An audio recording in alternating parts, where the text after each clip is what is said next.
O tema da minha mensagem nessa manhã é faça valer a pena. Repita. Faça valer a pena. Você sabe que essa frase não é minha, não está na Bíblia.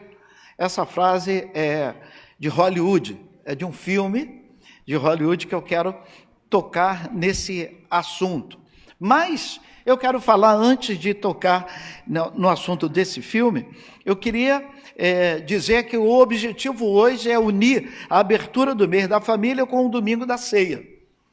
Então, ou seja, como vincular o mês da família com a ceia do Senhor, como ter uma palavra que consiga unir esses dois elementos importantíssimos para a nossa fé cristã. E eu pedi a Deus, Ele me deu. A palavra é gratidão. Gratidão. A ceia do Senhor precisa ser também, além de nos apontar para o passado, para o presente, mas ela aponta para o futuro, e você que é servo do Senhor, sabe que o teu futuro é garantido por Jesus Cristo. Então a ceia do Senhor é motivo de gratidão. No passado, motivo de gratidão, porque Jesus morreu na cruz por você, e é motivo de gratidão. No presente, é motivo de gratidão também, porque hoje o Senhor te deu o fôlego da vida, o Senhor livrou nossas irmãs aqui de assalto, é gratidão porque você veio aqui, é gratidão porque nós estamos vivendo num país em que nós temos essa liberdade de adorar o Senhor de maneira coletiva. Então somos gratos a Deus. Somos gratos ao Pai por ter enviado seu Filho também. Então é gratidão por esse motivo, porque o Senhor enviou Jesus Cristo para morrer em nossos corações, em nosso lugar, e nos resgatar. Nós somos gratos também porque Jesus, Ele nos amou. A Bíblia diz que na hora ali do Getsêmani, a palavra de Jesus foi: Pai, se for possível, passe de mim esse momento, mas seja feita a tua vontade. Então a vontade do Senhor foi absoluta ali naquele lugar. E família é um exercício de gratidão ao Senhor. O texto que nós lemos, ele fala sobre esse sentimento de gratidão. Quero convidar você a lembrar de um momento de gratidão que você teve com a sua família. Um momento em que a sua mãe te socorreu, seu pai, um momento em que o seu filho esteve presente contigo, um momento em que alguém da sua família foi um canal de bênção para a sua vida, no momento em que você pegou o telefone e ligou: eu preciso de você, e a pessoa prontamente disse: eis-me aqui. Então isso precisa ter no nosso coração um sentimento de gratidão. O texto que nós lemos fala desse momento de gratidão. Hebreus capítulo 6 é um texto maravilhoso, é um texto que precisa ser lido, porque tem vários fatores que eles precisam estarem muito claros em nossos corações. É uma obra-prima, é um dos objetivos do Senhor mostrar o seu amor, mostrar que Ele continua ainda derramando chuva. O verso 7 diz assim: porque a terra que absorve a chuva, que frequentemente cai sobre ela, produz erva útil. Verso 7. A terra que absorve a chuva. Irmãos, quando nós estamos pregando, quando você ouve a palavra, quando você lê a Bíblia, você é como uma terra. Você pode absorver ou não. Eu não sei quantos aqui já viveram em local onde o chão chega a rachar de tão quente. Não sei se você já viveu isso. Eu já vivi, já passei, já tive experiência de andar por lugares onde o solo é muito empedrado devido àquele calor tão grande. E às vezes chove, nem parece que choveu, porque a terra suga logo aquela chuva e por cima ainda continua seco. O texto diz assim, assim como a chuva, assim como a terra que absorve a chuva, que frequentemente cai. Eu fiquei pensando, e se o Tiago tivesse aqui, ele falaria assim, pai, forçou a barra aí nessa aplicação, né, nessa ponte, né, ele cai no meu pé. Mas eu fiquei pensando, eu posso dizer que a palavra de Deus é a chuva, a palavra de Deus cai. E quantas vezes nós estamos com o coração tão fechado, nós estamos com a nossa mente tão aborrecido, que a palavra está caindo, mas nós não absorvemos. Saímos daqui da maneira que entramos, saímos daqui, nem pinguim de água caiu na nossa cabeça, se podemos dizer assim. Então o texto é claro, assim como a terra absorve a chuva.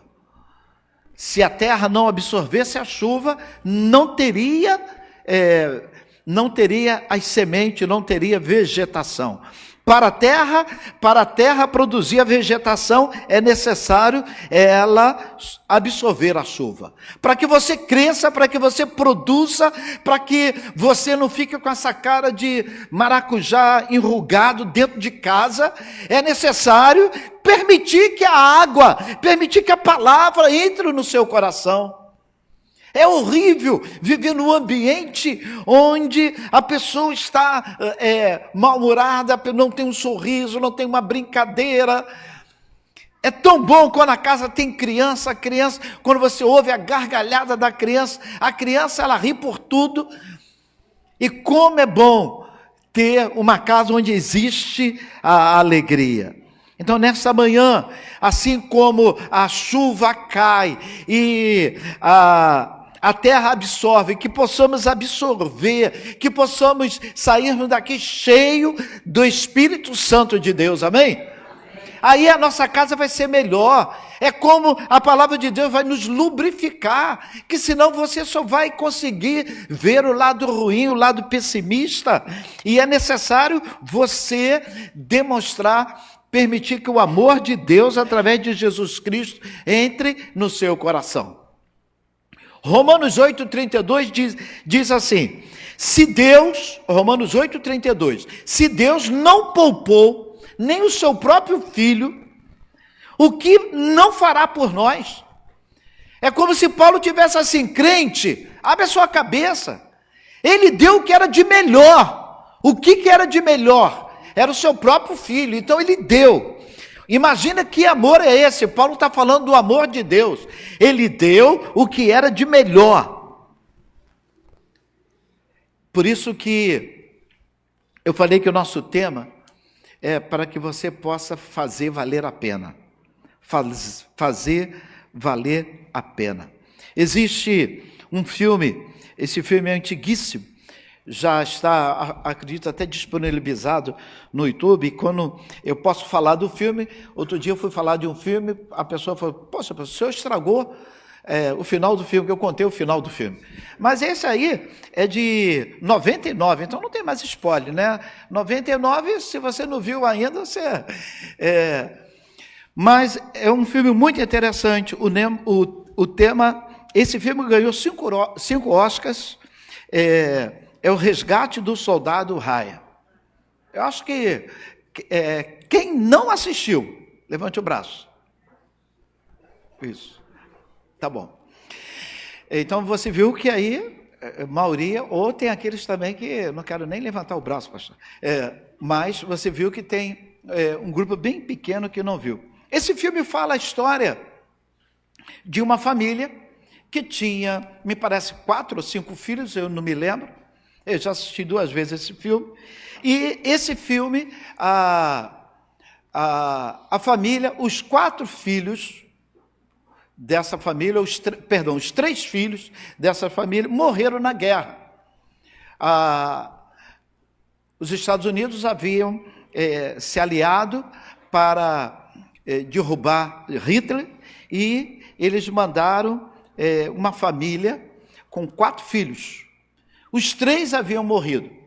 Então, quando eles teriam que dar a notícia à mãe que os 3 haviam morrido, eles pensaram o seguinte: ao invés de nós darmos notícia dos 3 que morreram, nós vamos mandar o soldado Ryan para casa. James Ryan. Ele vai para casa e isso vai alegrar o coração da mãe, para atenuar aquela tristeza do coração da mãe. Só que esse soldado estava numa frente de batalha, estava preso, ele estava numa frente de batalha e foi-se levantado um grupo de 10 a 15 homens, eu não me lembro, para resgatar esse soldado Rai. Por isso que o tema do filme é o resgate do soldado Rai. Ou seja, eu não tem como não associar esse filme àquilo que o Senhor fez conosco, mandando Jesus vir ao mundo, uma porção muito maior. Porque o filme é uma história de gratidão. Esse soldado Ryan começa o filme, então eu já digo logo que ele sobrevive, ele está no cemitério, lendo o nome daquele pelotão que morreram para salvá-lo. Então eram 15 homens, e o Tom Hanks era o capitão desse equipe. E é um filme muito emocionante, porque ele, rodeado agora de neto, rodeado dos filhos, dos netos, da esposa, ele vai lendo o nome, começa o filme assim, ele lendo o nome daquelas pessoas que foram lá para resgatá-lo. E o emocionante é quando ele diz assim: eu tentei viver da melhor forma. Então ele fala para aqueles homens que estão mortos. Porque todo mundo questionou, como é que o exército americano está mandando 15 homens para salvar um? O que é isso? Então ninguém entendia, eles não entendiam. Esse rapaz, teve um momento no filme que um dos soldados que morreram falaram para ele assim: tomara que você invente a cura do câncer, que você está muito importante. Mandaram a buscar esse homem.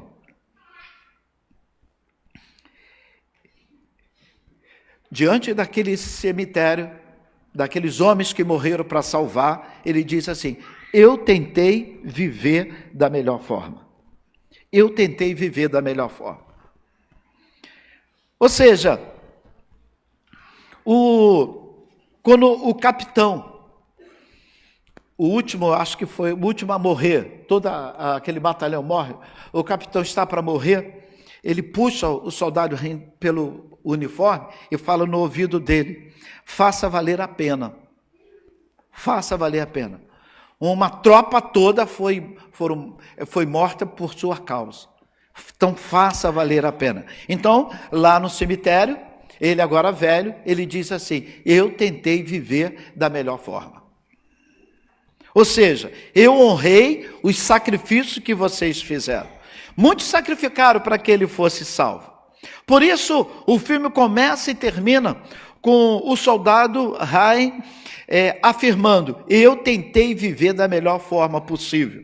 Eu tentei honrar o sacrifício de vocês. Se homens, diretores, homens que não têm o temor de Deus, homens que não conhecem o amor de Deus que nós conhecemos, tiveram sensibilidade de produzir um filme em que a pessoa, de maneira grata, ela diz assim: eu quero viver da melhor forma para valorizar aquilo que você fez. Se esses homens tiveram essa sensibilidade, por que nós não temos? Para com aquele que não poupou nem o seu próprio filho, aquele que nos amou, deu o que era de melhor. Falta em nossos corações gratidão. E essa gratidão, se você não tem gratidão dentro de casa, você não vai conseguir ter gratidão na igreja. Você não vai conseguir ter gratidão para Deus. Pessoas que não conseguem se dar bem com seu pai, têm dificuldade de ver Deus como pai. Então, em primeiro lugar, eu quero que você entenda, viva da melhor forma dentro da sua casa. Pense 2 vezes antes de estourar, antes de bater o pé, antes de correr para o quarto, antes de viver enfornada em um celular, em um computador, dentro de casa, mas valorizando quem está longe. Então, valorize a sua família. Valorize a sua casa, valorize aqueles momentos em que vocês estão comendo lá a macarronada, o arroz com ovo, a salada, no momento da fartura, no momento da alegria. Valorize cada segundo do café da manhã, acordar, poder ver a sua mãe, ver o seu pai, ver o seu filho, acordar e ter essa dimensão de família. Que quando se perde, aí a gente vai chorar o leite derramado. Por isso que eu intitulei minha mensagem, é necessário viver, valorizar, é necessário viver da melhor forma. Procure viver da melhor forma, procure agir da melhor forma. Quantas vezes você não sabe, mas sua mãe e seu pai passaram noite em clara com você. Quando criança, eu vejo acompanhando a Lídia Cristina agora com o Davi. Então você que tem filho pequeno, você que sabe como a luta é grande, se a criança, se o filho está doente, pronto, acaba a alegria da mãe, desmarca qualquer coisa por conta de um envolvimento com a sua filha. Eu separei 2 exemplos de famílias que tiveram sentimento de gratidão. A primeira foi Noé. Noé, Gênesis capítulo 8, é maravilhoso ver, porque Noé, esse homem, é de tirar o chapéu. Ele conseguiu envolver toda a sua família no projeto de Deus. Deus fala com Noé, e Noé consegue trazer a sua família, o que o sacerdote Eli não conseguiu, o que muitos reis não conseguiram. Noé conseguiu envolver toda a sua família no projeto de Deus. Qual era o projeto de Deus? Construir uma arca para salvar o mundo. E Noé conseguiu envolver a sua família no projeto de Deus. Feche seus olhos, bota a mão no seu coração e diga assim: Senhor meu Deus, me ajude a envolver a minha família no teu projeto. Envolver a família no projeto de outro, no projeto do município, no projeto do governo, no projeto da comunidade é fácil. Nós precisamos pedir a Deus estratégia para envolver a nossa família no projeto de Deus. A Bíblia diz que Noé, ele teve que avisar que viria chuva sobre a terra quando ninguém sabia o que era chuva. Era só um vapor que subia do céu. Não caía chuva. E Noé começa a dizer: vai chover, vai chover. O pessoal riam de Noé. Eu acredito que falavam para os filhos de Noé: você é filho daquele louco, né? Dizendo que vai chover. Construindo um barco num local seco. Então, como aquela família deve ter sofrido. Mas eles poderiam dizer assim: pai, eu estou fora, eu vou fingir que nem te conheço. Não quero me envolver no teu projeto. Quantos pais falam para os filhos assim: olha, nós vamos precisar agora, esse ano, nós precisamos comprar uma casa, temos que sair do aluguel, nós precisamos comprar um carro, nós precisamos... Então, esse ano nós vamos ter que cortar a televisão de aplicativo, nós vamos ter que cortar algumas coisas, não vamos poder passear, não vamos poder isso, vamos ficar encolhidinho. E aí os filhos começam a reclamar, não querem participar desse projeto. É necessário pedir a Deus sabedoria para colocar a nossa família no projeto de Deus. Gênesis capítulo 8, pedir Emerson, para disponibilizar, verso 18 e verso 20, se você puder marcar na sua Bíblia. A Bíblia diz que quando Noé sai da arca, vamos lá, de 18 ao verso 20, toda a igreja. Então...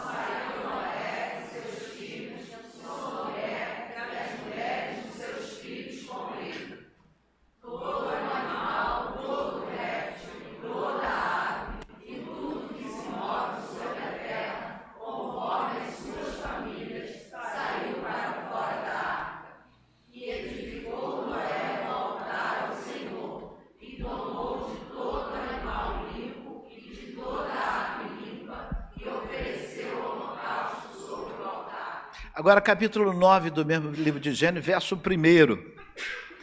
Depois do capítulo 8 e 9 do capítulo 9.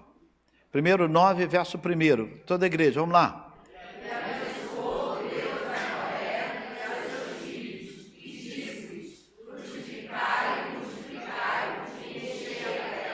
Agora, verso 8 e verso 9, desse mesmo capítulo. 8 e 9.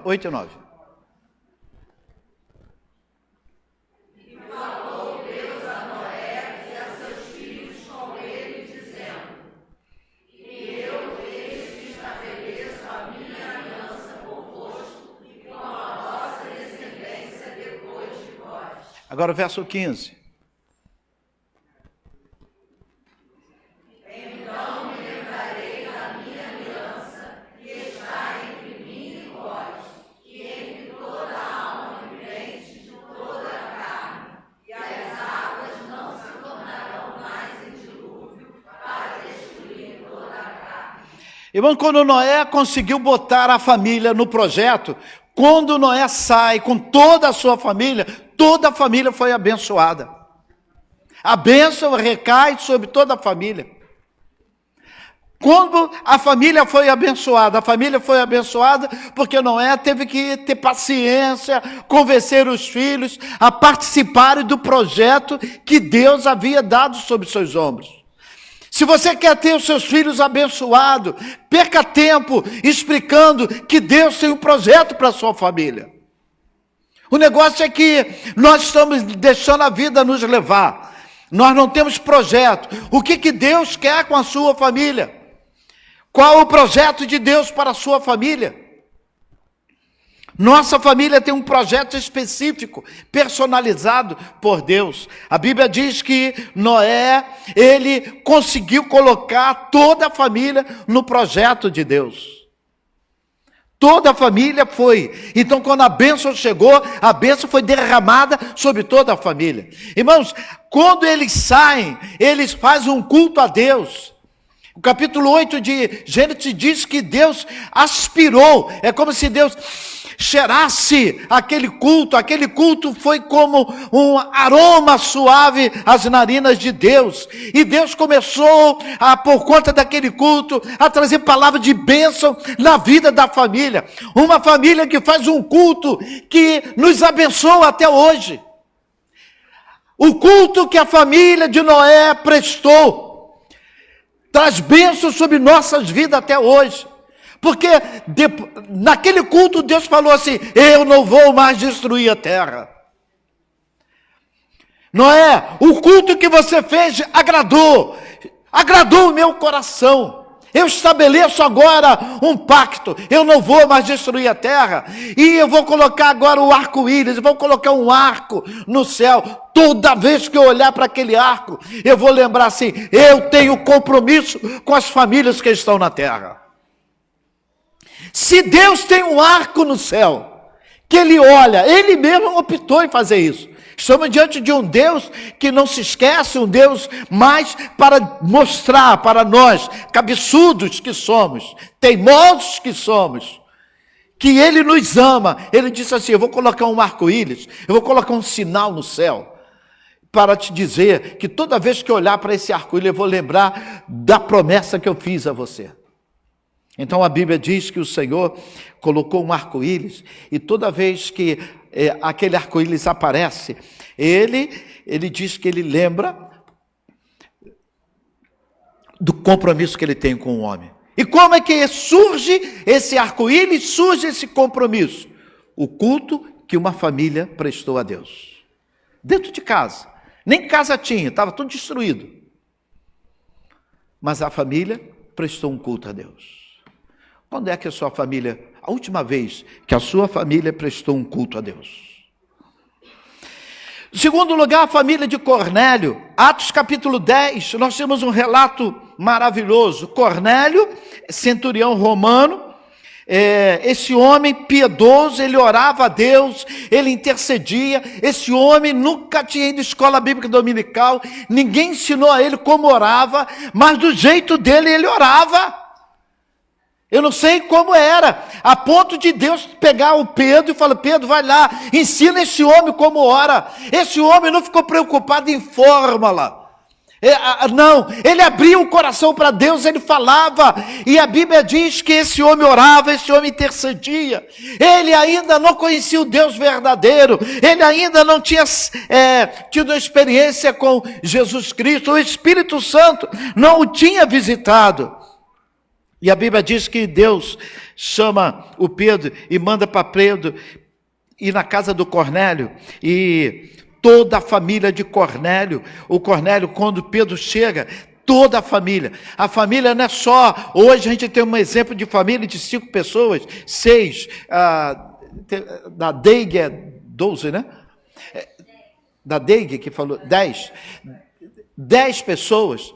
Então, ou seja, eu quero dizer para você que quando era família, era aquele, imagina assim, um quintalzão, um tamanho lá de um sítio, e onde várias famílias, as pessoas iam casando, morando ali, então todo mundo pertencia à família. Então aquele homem juntou toda a família e Pedro pregou, e a Bíblia diz que ele começou a pregar, e a palavra do Senhor diz que toda aquela família foi liberta. Olha, observe que nós estamos diante de um homem que já provia, o Cornélio provia comida, o Cornélio provia roupa, o Cornélio provia saúde, o Cornélio provia um teto, ele provia tudo, mas o Cornélio ainda, ele provia algo que ele nem sabia fazer direito, que era intercessão pela sua família. E nós sabemos, nós conhecemos, nós sabemos como oramos, e nós não fazemos. A Bíblia diz porque Cornélio orava pela família. Qual foi a conclusão? Toda a família foi salva. Por que a família foi salva? Porque Cornélio orava. Cornélio orava pela família, toda a família foi salva porque aquele homem orava. Então, eu preciso fazer valer a pena o sacrifício que a minha mãe fez, meu pai fez. Eu preciso fazer valer a pena o esforço. A minha casa é simples, eu moro numa comunidade, eu moro numa choupana, eu moro de maneira simples, eu moro num apartamento que não é na Vieira Solto, mas é aquilo que a minha mãe, que o meu pai, que puderam me dar. Então que você possa fazer de maneira que agora você dê o melhor para o seu filho. Então, observe como a geração pode ser abençoada. Eu tive uma coisa e eu agradeci a Deus, eu estou tendo outra, e agora meus filhos vão agradecer a Deus, vão ter outras maiores, e assim sucessivamente. É ruim quando você tem isso e você não prepara o seu filho, ele não sabe administrar, e aquilo que você deixa, ele perde. Então, volta a estaca zero. Além de recursos materiais, deixe um legado para a sua casa, um legado de dependência de Deus. E segundo e último lugar, eu preciso ter gratidão, não só pela família, mas gratidão pelo amor de Deus. Filipenses capítulo 1, verso 27, pedi meu irmão Emerson para colocar. A Bíblia, eu acredito que a Almeida Revisada, ela diz assim: vivei acima de tudo de maneira digna. Filipenses 1, 27. Não adianta, você não vai puxar meu tapete hoje. Vamos lá, toda a igreja. Somente deveis portar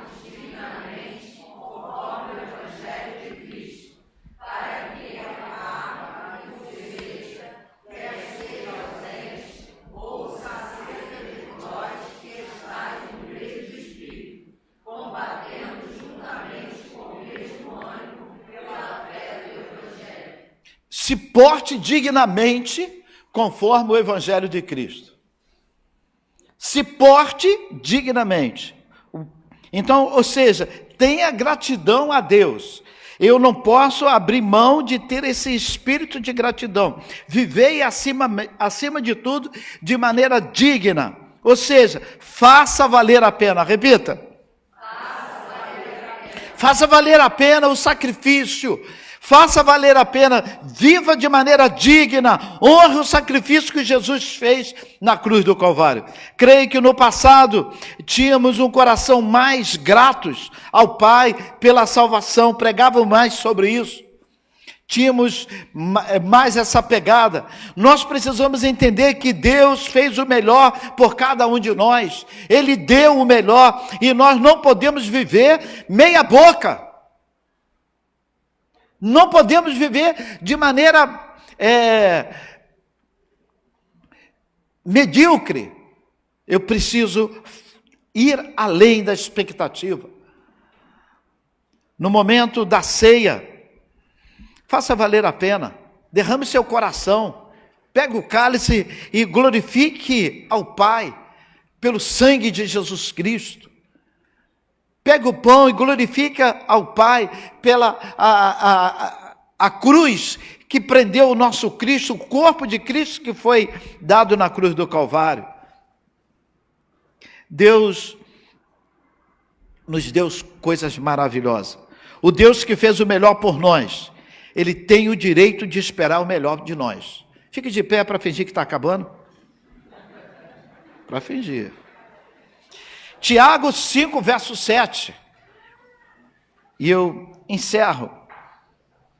Tiago 5, verso 7. Olha a expectativa. Expectativa de Deus. Ele diz assim: sede, pois, irmãos, paciente até a vinda do Senhor. Aí ele se coloca como se ele fosse o lavrador. O lavrador espera o precioso fruto da terra. Ele é o lavrador, eu sou a terra. E ele espera algo precioso. Ele espera com paciência que eu produza algo.